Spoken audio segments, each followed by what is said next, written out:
Hare Krishna, everyone. This is acyuta-bhava, and today I'm fielding another great question in my Bhakti Q&A series. This one asks, what should Bhakti ideally do for us, and what shouldn't it do? And this comes after I did a video on my YouTube astrology series, where I basically talked about what astrology shouldn't do for us. So someone wrote me and said, well, what should Bhakti do for us, and what shouldn't it do for us? And I thought, well, that's a really good question. Not that I would know, not that I would know enough to give an exhaustive answer, of course, but I think I could say a few things about this. So I'll give it a shot. Um, and of course, as always, all of these answers come from the things I've absorbed from my teachers and from other devotees and mentors and from the Shastras and reading, and maybe a small percentage from my own maybe realization through chanting and through spiritual experiences that I've had. But at any rate, what should Bhakti do? Well, it should help us connect with Krishna. Krishna is one of the innumerable names of God. But it should help us connect with God. And that's the goal itself. So there's only one goal, and it's a goal that can be experienced in an endless variety of ways, but the goal is intimacy, love, closeness with God. And so it should achieve that. And that is the sort of only goal of bhakti. As a result, of course, because God is in all things, it helps us to connect with God and love God in all things and all beings as well. So Jesus said something very similar when he said the greatest commandment, and he's, of course, quoting the prophets from the Old Testament, the greatest commandment is to love God. And the second is like it, which is to love others as you love yourself. So it should help us connect with Krishna, who's the reservoir of all joy, love, wisdom, beauty, truth, austerity, goodness, all the good qualities of any kind of virtue whatsoever. A good sense of humor, a good sense of discipline, a good sense of ethic, a good sense of beauty, a good sense of wisdom. All of the good qualities we should be connecting to in love with God. That when we connect with those qualities and we realize that they are God, that they are manifestations of God, that we're connecting with God. So we should connect with Krishna and all of Krishna's qualities. You can tell that we are doing the right thing, the things that bhakti should be doing in our life by extension that come from that connection to God, which are like Krishna's qualities. So, for example, our lifestyle will improve. Krishna is the reservoir of all cleanliness. By clean, we don't just mean, you've showered, but we mean that your life is sattvic. It's clean, straight energy. That the body, the mind, our living environment is energetically clean, pure.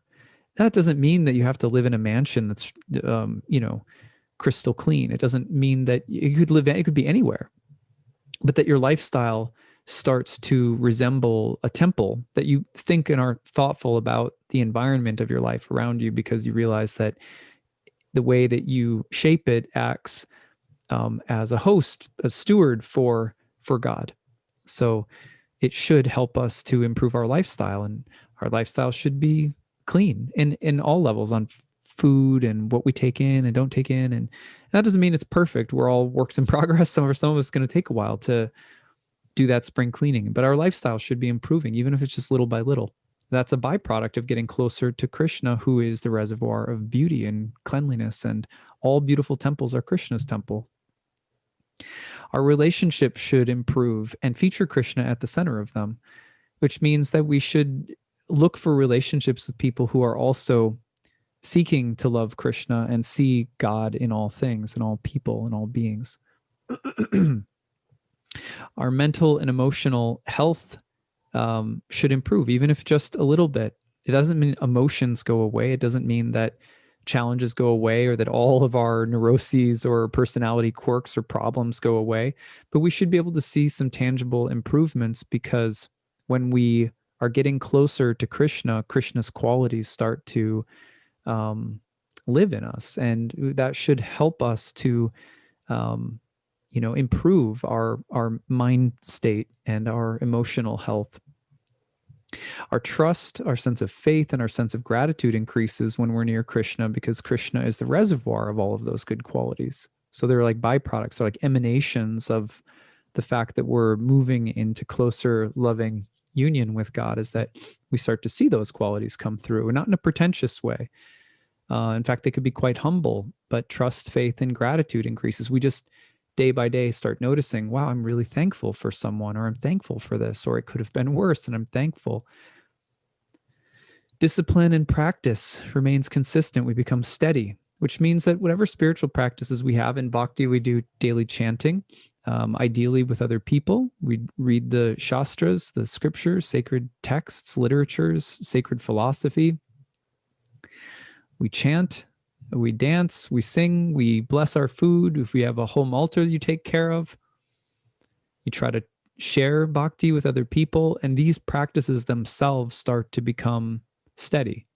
That doesn't mean that practice makes perfect. So over time, the practices become steadier because our love for Krishna is growing. So the desire to do things that connect us to Krishna regularly increase. And for most of us in the beginning, that means we have to have some sadhana, some practice that can't be totally spontaneous and free yet. We have to regulate ourselves. But you'll see that starting to come in. Just like if you're dating someone, maybe when you're not sure if you're so serious, you may not answer their text message right away. You'll look and go, oh, I don't know if I want to go out with them or not. Maybe I'll get back to them tomorrow. When you're dating Krishna, so to speak, it's like you're returning that text message regularly, really, and you're communicating regularly because the commitment has become bonded. You've taken it to the next level. It's complicated anymore. It's in a relationship. And so we see that in terms of becoming steadier in our practices. We eliminate more unhealthy things from our lives, whatever they might be. And that's not the goal of Bhakti. That's a byproduct of getting closer to God, which is the only real goal, the only real should of Bhakti. You should get closer to God, right?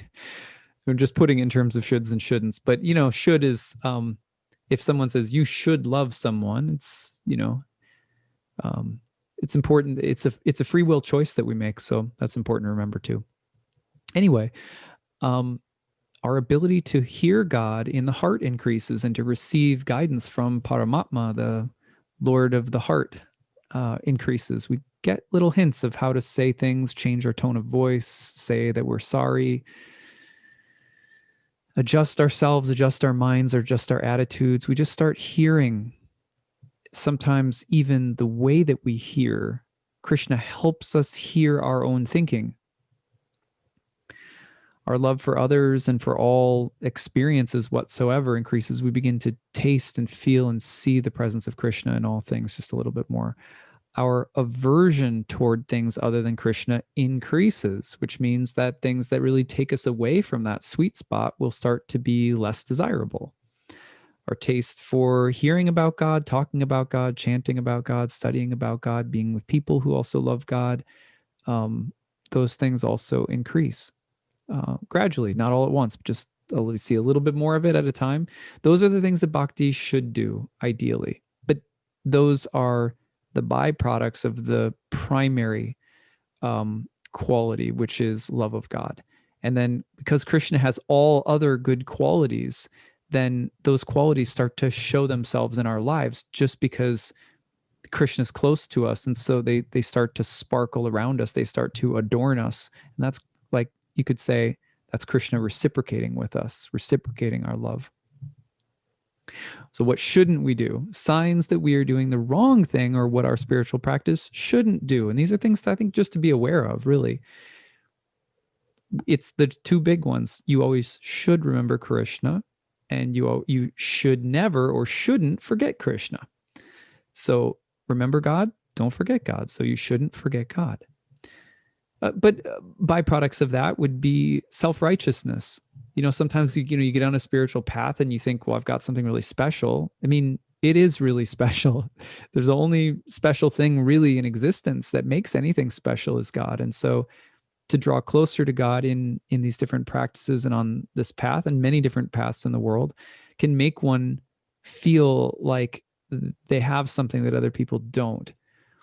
And in a sense, it's true. There's many people who may not yet be deliberately stirring the pot and trying to cook up that alchemical change of consciousness. But that doesn't make us better than anyone. And the sign of bhakti should be that we pray for and feel compassion for people who have not yet awakened their dormant love of God in the heart.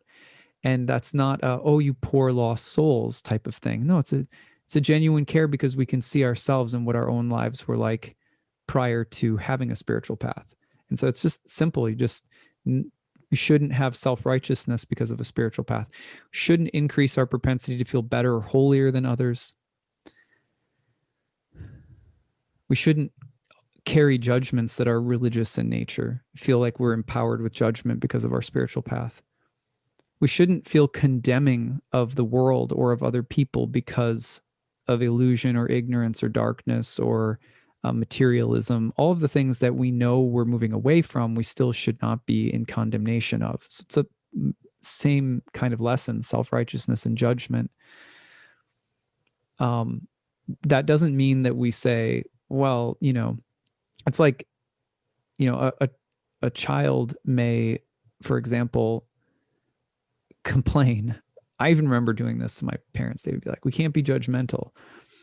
And I would say like a cookie before bedtime. They would be like, no, that's bad. And I was like, well, that's judgmental. Like, aren't you judging my desire for a cookie? like, aha, I've broken the code. And my mom would say, being judgmental doesn't mean that we have no judgment. You win. Yeah, you always do.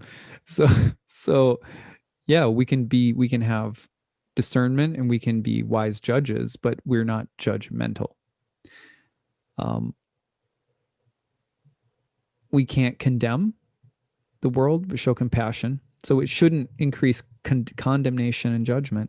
Shouldn't increase our hypocrisy. We should be more aware of the fact that we struggle with things, so that we're aware of the fact that we are all, in a sense, hypocrites. It's kind of it can be a pejorative thing to say, but we're all hypocritical. We can all be that way.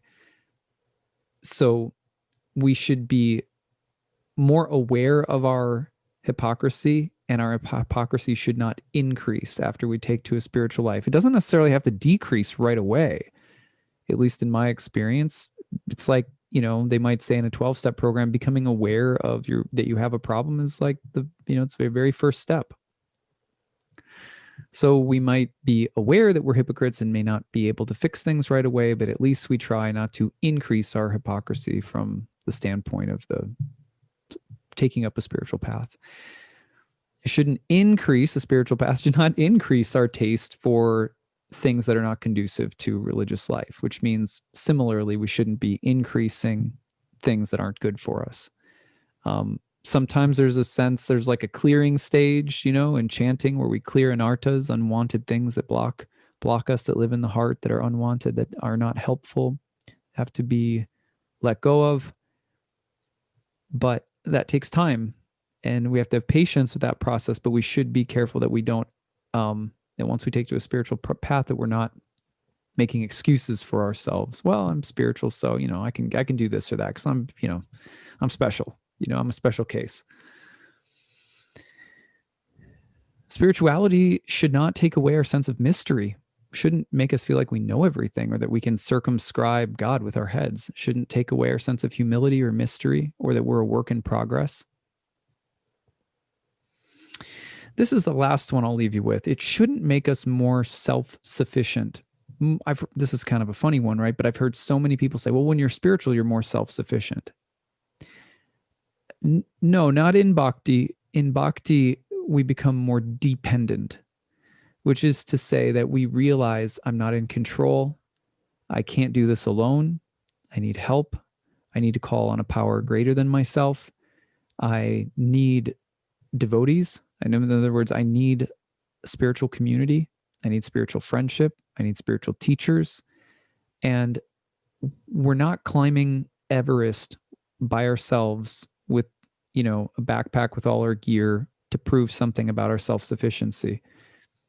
There's a sense in which we may have to rid ourselves of unhealthy dependencies, but the goal is not this kind of isolated, I sometimes joke, like the Olympic deadlift gold medal award for, yogic austerity. I've got this, I'm alone, I'm breathing, I'm reaching the enlightened stage all through pure effort and rejection of anything other than my breath. It's not like that. We realize I need God, I need love, I need friends, I need family, I need to care, and I need to, more than anything, I need to be a servant. I need to serve. I need to act with some good intention to others and to God. So we don't become more self-sufficient. We shouldn't become more self-sufficient. We should become more dependent, but in a healthy way. In the same way that a healthy family are dependent upon one another. Each agent has to have their own self-sufficiency so that they can carry their own load on a certain level, but we should become more and more aware of the relational nature of reality and divinity, which makes us naturally more relational and less isolated in a private, individualistic trip. So that's something else to be careful of, because, and I say that one to a little, to being a little provocative, but I say that one because so many times I hear people say that they believe that the goal of spiritual life is to not need or want anything because it's just totally all here in I just am the source of everything I need. God is, that's for sure, but that's a relationship. The way that we start to draw on those qualities that help sustain us is because they're being given to us from a being, and we're a being.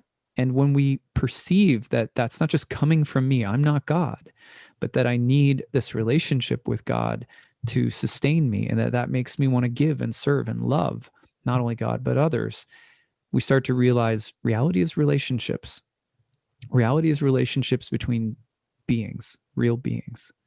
That's the main thing, is that we shouldn't be moving farther away from the relational nature of divinity and life itself. Okay, so that's what I've got for today. I hope that this was interesting. Great question. I really enjoyed trying to answer this one to the best of my ability. If you have questions about Bhakti Yoga, please feel free to submit a question, info@nightlightastrology.com, and put Bhakti Q&A in the subject line. All right, until next time, Hare Krishna.